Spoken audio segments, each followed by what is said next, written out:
Alors c'est un peu difficile de parler de faire partie d'une société qui a changé des milliers de vies, de personnes, surtout beaucoup de femmes, comme c'est une société de cosmétiques.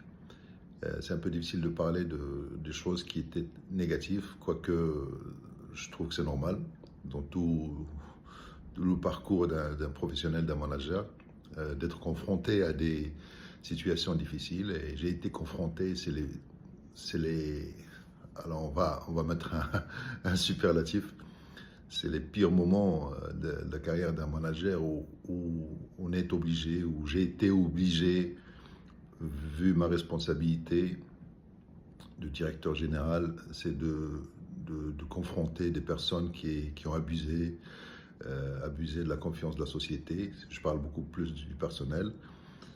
Donc et là, on était amené à aller dans des tribunaux, être contre ces personnes-là qu'on a formées, à qui on a donné des promotions, qui ont abusé de notre confiance et qui ont détourné beaucoup d'argent.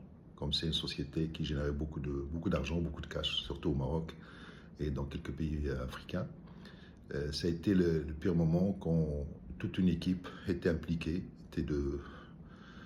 Ils ont manigancé des détournements et j'étais le représentant légal aussi avec mon directeur aux ressources humaines de la société. Donc on était là jusqu'à ce que la sentence tombe et il y avait 8 personnes qui sont parties en prison.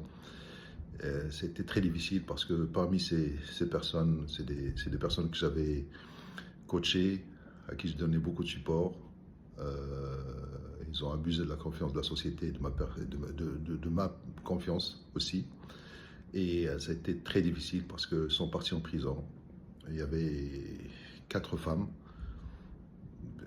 très jeunes qui venaient d'accoucher, donc ils étaient en prison. Donc c'était très compliqué. C'était la période la plus difficile de ma carrière.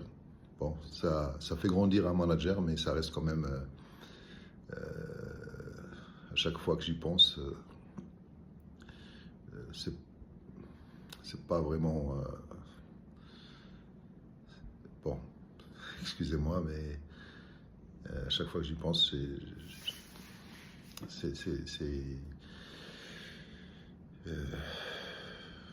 sais pas quel mot utiliser, mais j'aimerais pas revivre ça. Et je sais qu'on peut rencontrer ce genre de situation, mais j'espère que je ne serai pas amené à